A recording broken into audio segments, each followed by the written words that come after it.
들은 제사로 하나님과 언약한 자들입니다.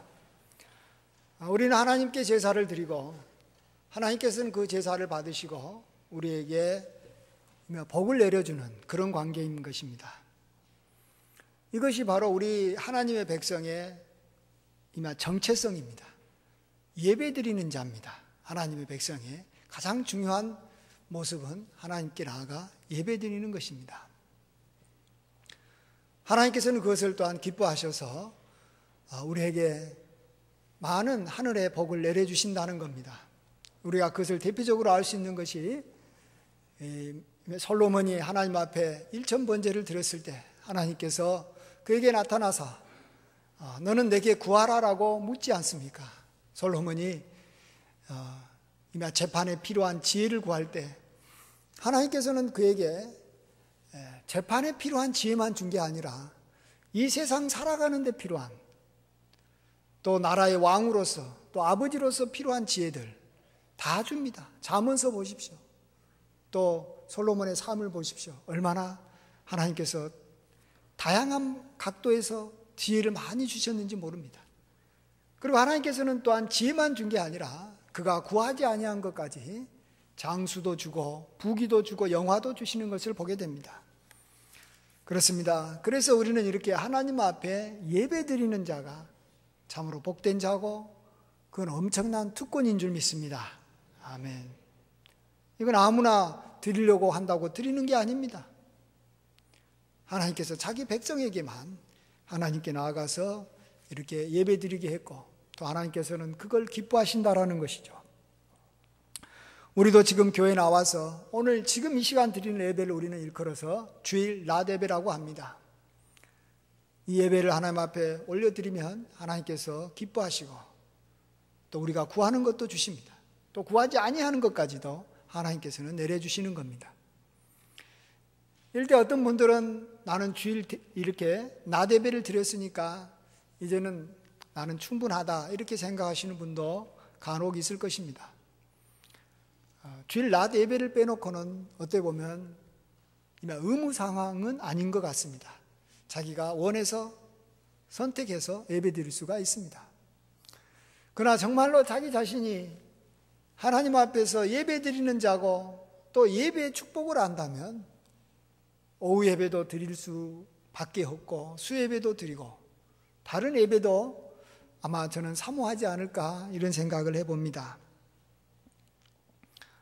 솔로몬이 드렸던 번제를 우리는 일천번제 제사다 이렇게 말하는데요.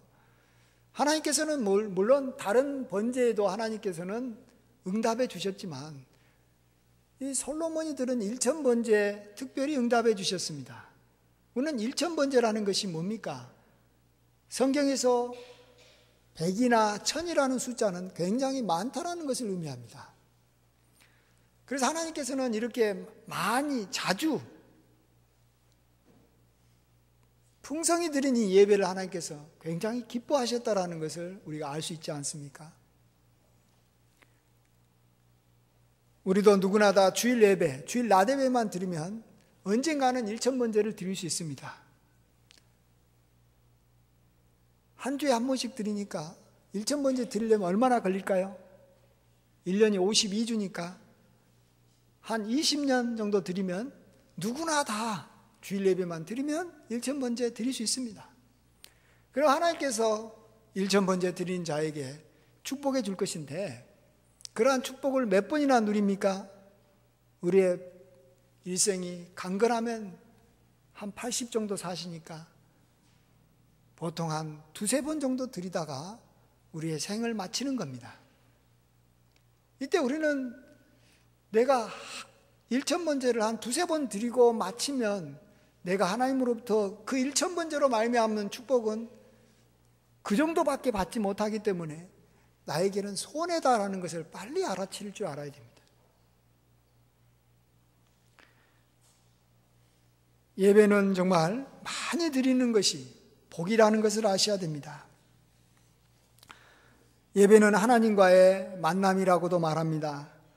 만남의 횟수가 적은 사람과 만남의 횟수가 많은 사람은 그 사람의 관계에 차이가 날 수밖에 없는 것입니다. 우리가 이미 가족을 가장 가까운 관계라고 여기는 것은 이미 핏줄이 같아서도 있지만 아침 저녁으로 만나기 때문에 그런 것입니다. 이제 분가해가지고 멀리 떨어져서 지내다 보면 어떤 경우에는 이웃 사촌만도 못하는 경우도 있습니다. 이웃 사촌이라는 게 뭡니까? 비록 이웃에 살한 사람이지만 오랫동안 자주 만나다 보니까 정이 들어서 사촌과 같이 됐다라는, 친척처럼 됐다는 거예요. 가족처럼 됐다라는 것입니다. 우리 하나님과의 관계도 마찬가지입니다. 우리가 하나님과 가까워지려면 자주 만나야 되고 자주 예배를 드려야 됩니다.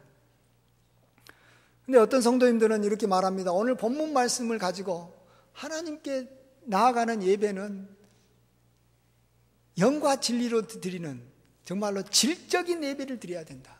성경에서도 그랬지 않느냐? 맞습니다. 영과 진리로 드리는 수준 높은 예배를 드려야 됩니다. 그러나 우리 주님께서는 이러한 질적인 예배를 말씀하기 전에 먼저 양적인 예배를 먼저 이야기했다라는 것을 아셔야 됩니다.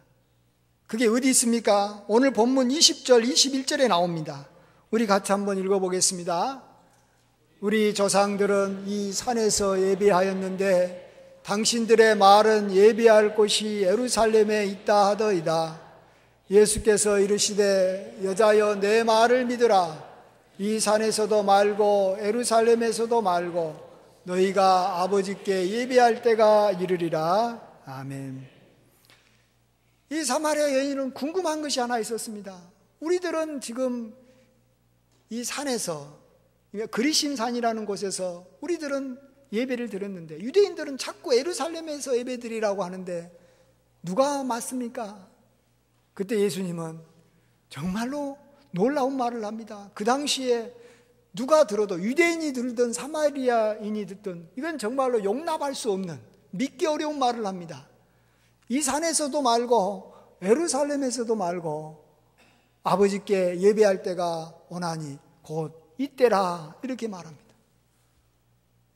지금은 너무나 자연스러운 말이지만 그리신 산에서만 예배드렸던 사마리아 사람들이나 예루살렘 외에는 다른 곳에서 예배드리는 것을 꿈에도 꾸지 못했던 유대인들에게는 이건 정말로 믿기 어려운 말입니다. 지구가 이렇게 평평한 줄 알았는데 쿠페르니쿠스가 지구는 둥글다라고 했을 때 사람들이 도저히 믿을 수가 없는, 이건 있을 수가 없는 그런 생각을 갖고 그를 바라봤듯이 지금 이 사마리아 여인도 예수님을 바라볼 때 황당해가지고, 아니 이 산도 아니고 예루살렘도 아니고 아무 데서나 예배 드릴 수 있다는 것이 말이 됩니까? 안 믿고 있는 겁니다. 근데 보십시오. 하나님은 이 여인과 만나기를 원하는 곳입니다. 이 우물가에서 한 번 만나는 것으로 끝나는 것이 아니라 자주 만나기를 원하는데 이 여인은 하나님이 정하는 예루살렘으로 가서 예배 드릴 수 있는 처지가 아닙니다. 사마리아인입니다.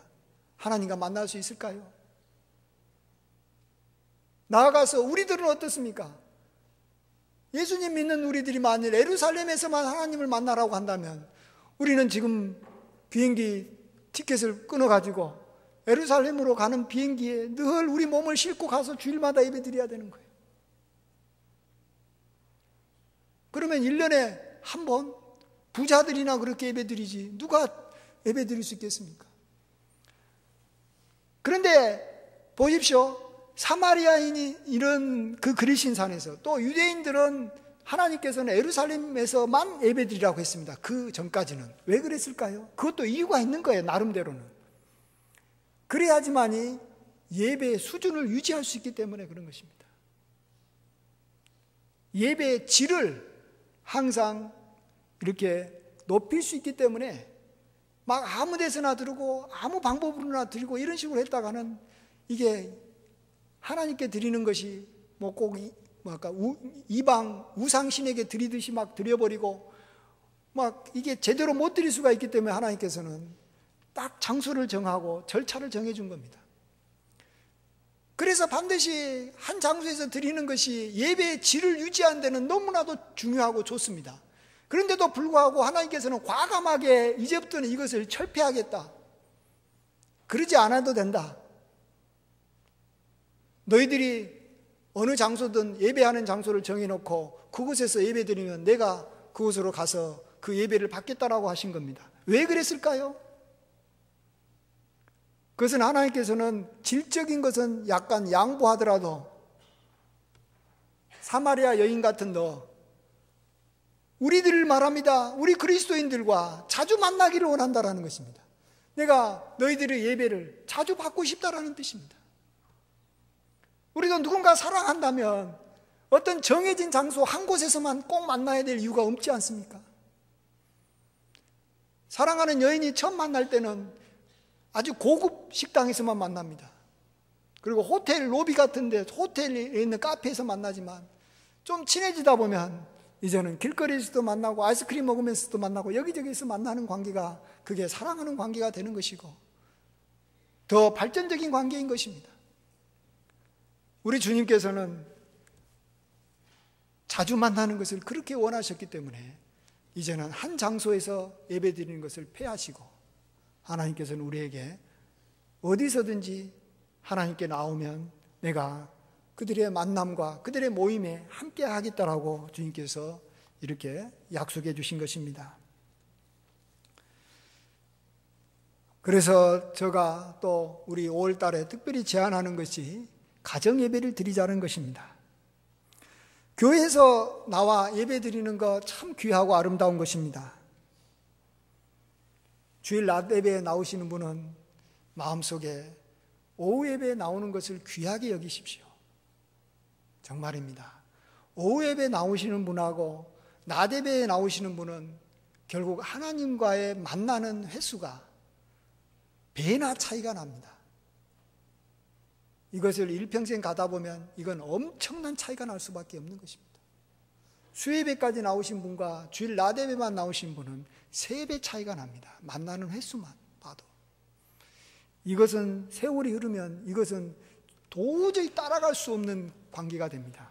내가 어떤 사람과 만나는 횟수가 3배 정도 차이가 나는 사람과 그 사람을 이렇게 내가 상대할 수 있겠습니까? 아무리 내가 만날 때 정성스럽게 만났다고 해도 3배 이상 만나는 사람을 도저히 못 따라간다는 걸 아셔야 됩니다. 저도 우리 성도님들 보면 여러 가지로 보지만 그 중에서 가장 하나님과의 관계를 알 수 있는 가장 좋은 방법은 일주일에 교회에 몇 번 나오느냐 보면 정확합니다. 그만큼 하나님 앞에 자주 나오는 것이 정말로 우리에게는 우리가 신앙이 성장하고 말 그대로 하나님으로부터 축복받고 말 그대로 하나님을 알아가고 하나님을 닮아가는데 결정적인 요소입니다. 한번 생각을 해보십시오. 주변에 있는 성도 한번 보십시오. 복잡하지 않습니다. 신앙생활. 주일 낮 예배에 나오시는 거 굉장히 소중합니다. 그렇지만은 그곳에서만 머물러 있어서는 발전할 수가 없습니다. 오후 예배 나온다고 뭐 특별한 일 생기는 거 아닙니다. 수요 예배 나온다고 뭐 특별한 뭐 은혜가 임하는 것도 아니고요. 말씀의 은혜가 뭐 많고 기도응답 되는 거 아닙니다. 그러나 하나님을 사랑한다면, 하나님과 좀 더 가까워지기를 원한다면 자연스럽게 만남의 횟수는 늘어날 수밖에 없는 것입니다. 그것을 또 획기적으로 늘릴 수 있는 방법이 가정예배입니다. 가정예배를 잘 드리면 너무나도 하나님과 자주 만날 수 있지 않습니까? 가정예배는 어떻게 드리면 좋겠습니까? 어떤 분이 이렇게 질문을 합니다. 그러면 가정예배는요, 자유롭게 드리면 됩니다. 대신 하나의 모델이 있으면 좋습니다. 교회에 나와서 드리는 공예배, 이러한 모델 중에서 자기가 가장 하기 쉬운 것부터 하면 됩니다. 난 찬송을 좋아한다. 그러면 찬송을 많이 부르면 되고요. 또 성경 읽기도 있고, 교도문 봉독도 있고, 또 뭐 기도도 있고, 또 주기도문 암송하는 것도 있고, 사도신경 암송하는 것도 있습니다. 그 중에서 자기를 하나를 한 몇 개를 갖다가 조합시키면 됩니다. 꼭 설교를 이렇게 한다고 예배 드리는 것만 아닙니다. 설교가 잘 안 되는 경우는 성경 읽기의 양을 좀 늘리면 됩니다. 이번 주 성경 읽기 양 중에서 한 7분의 1을 매일 성경 읽으면 되지 않겠습니까? 그러면서 하나님을 만나는 겁니다. 하나님은 영입니다. 하나님은 진리인데 사실 우리가 영과 진리로 예배를 드린다는 것이 쉬운 것은 아닙니다. 뭐가 영과 진리인지 저도 잘 모를 때가 많습니다. 아마 영과 진리가 내가 자발적으로 하나님을 마음껏 찬양하고 자발적으로 성경 읽기 좋아하고 자발적으로 기도하기를 좋아하는 그런 모습이 아마 영과 진리로 예배드리는 것일 것입니다. 그러나 그렇게 개인적으로 예배드리는 것이 쉽지는 않습니다. 어떤 목사님은 1년에 성경을 10번 읽는다고 하고 20번 읽는다고 합니다. 저는 그렇게 못합니다. 왜요? 그분의 그러한 수준을 못 따라갑니다. 그러려면 우리가 해야 되는 게 있어요. 혼자서는 잘 안 되니까 많은 사람들이 모여서 드리는 예배만큼은 꼭 빠지지 않고 드려야 되고, 나아가서 가족끼리 서로 간에 도와주니까, 가족들은 예배 드리는데 서로 도움이 될 수 있는 가장 귀한 사람들입니다. 제가 가정예배 드리다가 어떨 때는 요즘에 이 프로야구 때문에 자꾸 이 시간이 이렇게 뒤로 이렇게 넘어갈 때가 있습니다. 그러면 저희 딸이, 저희 아내가 가정예배 드리자 그럽니다. 왜 그런지 아세요? 그들은 프로야구에 전혀 관심이 없습니다. 내가 얼마나 심각한지를 모릅니다. 그러니까 가정예배 드리자 그러면 말은 맞잖아요. 프로야구가 중요해요? 가정예배가 중요해요? 그러니까 가정예배 드리는 거예요. 이건 또 마찬가지입니다. 저희 아내나 딸은 드라마를 좋아하고, 요즘에 우리 딸은 이렇게 오빠들이 많이 나오는 그런 거 프로그램을 좋아하는데, 저는 아무런 관심이 없어요. 그런데 무슨 얘들이 무슨 저런 장난하고 있나 이렇게 보는 거예요. 그러니까 과감하게 야 예배 드려 이러면은 나의 아무런 부담 없이 시작하고, 그들은 심각하지만 또 가정예배가 또 저 프로그램보다 소중하다는 걸 알기 때문에 어쩔 수 없이 드리는 거예요. 이런 식으로 나도 예배를 드리는 것이고, 또 그것이 없이는요, 그런 식으로 간섭하지 않으면 예배가 안 됩니다. 대예배 드리는 것은요 제일로 쉬운 것이에요. 왜냐하면 시간도 정해졌고 이렇게 많은 사람들이 함께 예배 드리기 때문에 그런 것이고, 그 다음에 쉬운 것이 가정예배입니다. 가장 어려운 것은 혼자 드리는 겁니다. 혼자서 성경 많이 읽는다요, 혼자서 많이 기도한다, 다 좋아합니다. 여러분 혼자서 기도 많이 하고 혼자서 많이 찬송하기를 원하지 않습니까? 그런데 왜 안 됩니까? 일단은 바빠서 안 돼요. 뭔지는 몰라도 바빠서 안 돼요. 뭔지는 몰라도 기분이 좀 꿀꿀해서 안 돼요. 몸 컨디션이 안 좋아서 안 돼요. 그 다음에 약속이 잡혀서도 안 되고, 이래도 안 되고 저래도 안 되는 것이 혼자서 드리는 거예요. 이건 꼭 공부하는 거나 마찬가지예요. 학교에서 공부하는 것은 누구나 다 합니다. 어쩔 수 없이. 원튼 원치 않든 학생이라면 그냥 이 소에 이 코가 이렇게 꿰듯이 다 학교 들어가서 공부합니다. 그러나 학교에서 공부하는 것만 갖고는 공부를 잘하는 사람이 될 수는 없습니다. 그래서 학생들은 다 집에 들어와서 혼자서 예습 복습하려고 하지만 예습 복습이 됩니까? 됩니까? 여러분도 어렸을 때 됩니까? 안 되지 않습니까? 지금은 인터넷이 있고 또 막 복잡합니다. 옛날에도 마찬가지입니다. 옛날에도 친구들이 수시로 부릅니다. 이 어려운 문제 어떻게 해결합니까? 방법이 있습니다. 그때는 책 싸들고 도서관으로 가면 됩니다. 도서관에 가면 왜 됩니까? 그건 일단은 모든 유혹으로부터 차단되어 있고, 공부하는 사람들이 있는 데서 내가 노는 것은 어색한 겁니다. 그 분위기에서는. 그래서 공부한 척이라도 하는 겁니다. 도서관에서 이렇게 안 되더라도 거기서 자다 보면 조금이라도 책은 봅니다. 그런 것이 쌓이다 보면 공부에 흥미가 있게 되고 나중에 또 혼자서 공부할 수 있는 그러한 학생으로 성장하게 되는 거죠. 물론 결국은 혼자 가서 공부해야 됩니다. 혼자서 공부해야 됩니다. 그러나 그런 수준에 이르는 것은 먼 훗날입니다. 먼 훗날. 우리가 성경을 너무 좋아해서 언제나 읽고, 언제나 내가 찬양을 좋아해서 언제나 찬양하고, 언제나 내가 기도하는 사람이 되는 것은 지금은 아닙니다. 그렇지만은 그것을 향해서 우리가 지금 해야 될 일은 해야 되는 것입니다. 그것은 다른 사람의 도움을 구하는 것입니다. 그래서 혼자서는 안 되는 것도요, 주변 사람들과 함께 하면 되면 그 주변 사람의 도움을 받으면 되는 거예요. 그렇게 살아가는 거예요. 우리 인생은 그렇게 살아가는 것이지.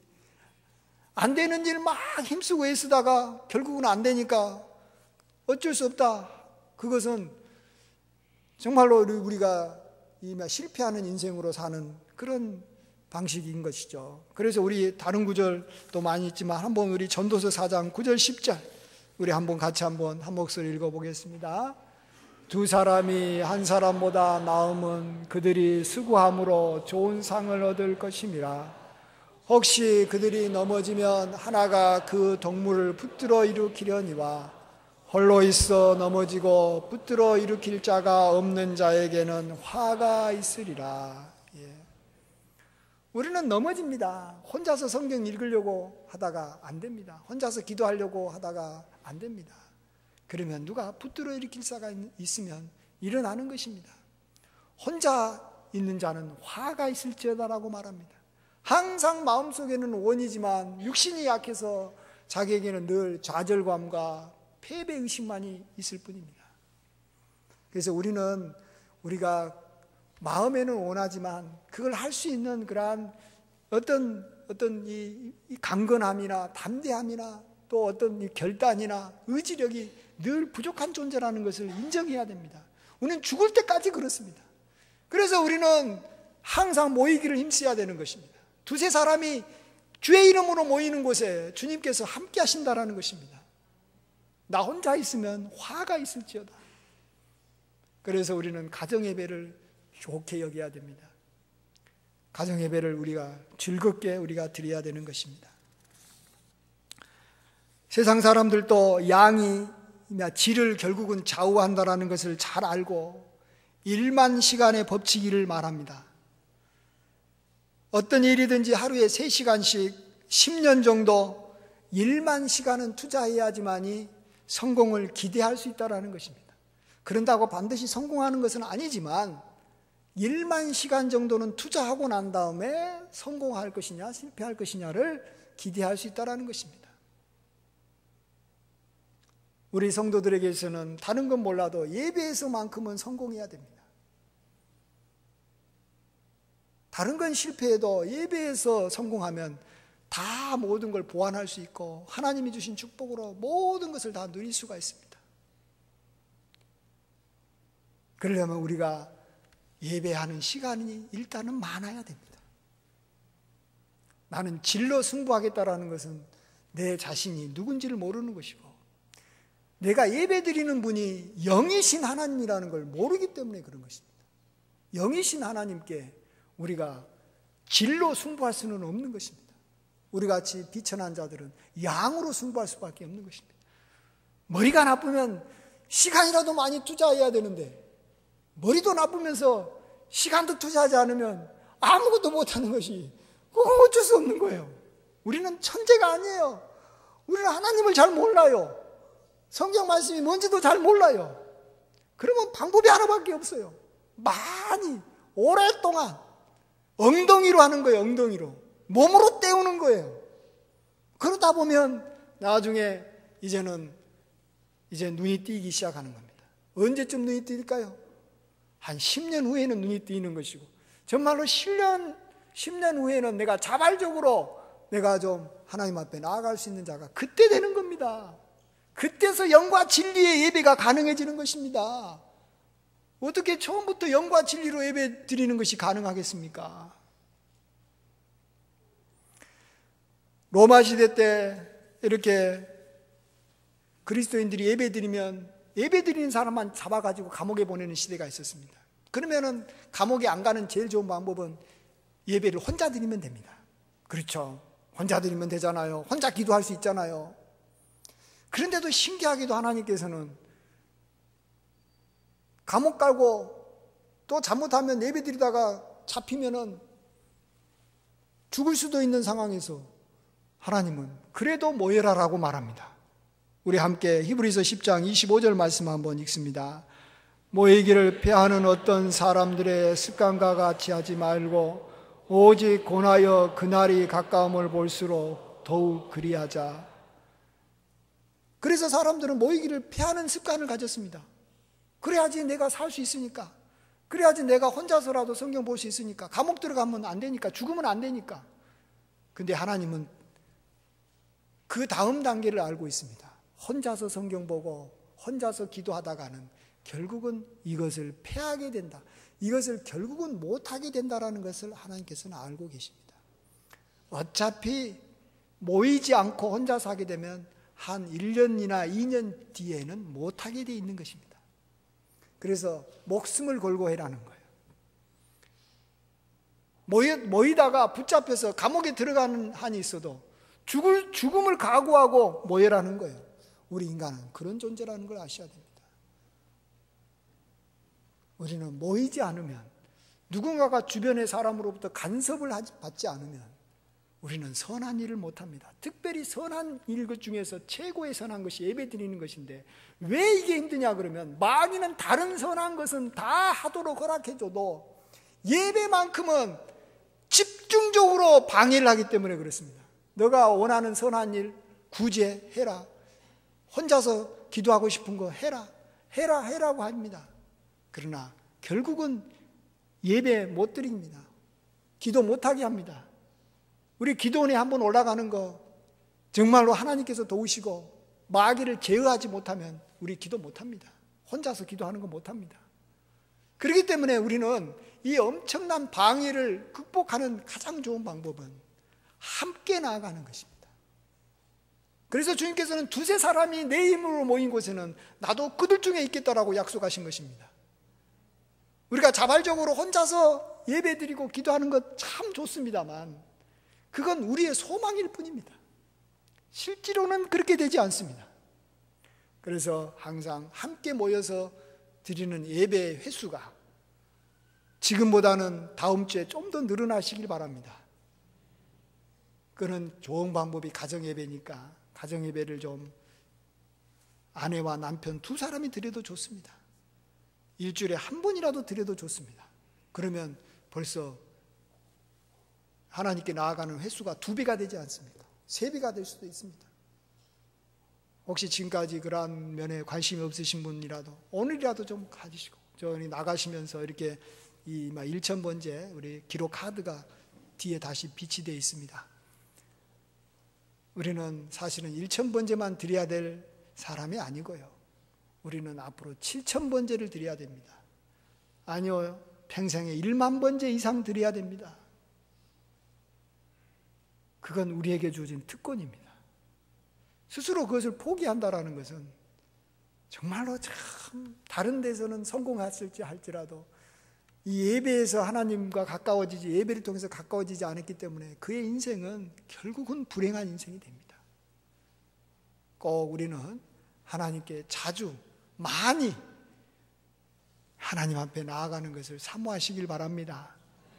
정말로 혹시 주일 라데베만 들으신 분이 있다면 다른 목표 갖지 말고 오예배 드리는 것만 목표로 삼으시고, 그것까지 하시는 분이 있다면 가정예배 일주일에 한 번 더 드리는 걸 목표로 삼으십시오. 절대로 질적으로 승부하려고 하지 마십시오. 우리는 질적으로 승부할 만한 그러한 자가 못 됩니다. 꼭 겸손하게 양적으로 승부하겠다. 그래서 언젠가는 나도 질적인 변화가 오기를 소망한다. 이런 마음으로 하나님 앞에 나아가시면 정말 하나님께서 기뻐하는 그러한 예배자로 솔로몬의 이상 그 큰 복을 다 받아 누리게 될 줄 믿습니다. 아멘. 아버지 하나님, 우리를 축복하여 주셔서 우리에게 예배 드릴 수 있는 특권을 주셨는데, 이제는 예루살렘에서만 예배 드리는 것이 아니라 어디든지 우리가 예배 드리는 장소를 정하고 함께 나아가면 하나님께서 그 예배를 받아주시겠다고 약속하시니 너무나도 감사드립니다. 이 특권을 우리가 귀히 여기고 이 특권을 통해서 하나님께서 약속하신 모든 복들을 빠짐없이 누리게 도와주시옵소서. 예수님의 존귀하신 이름으로 기도하옵나이다. 아멘.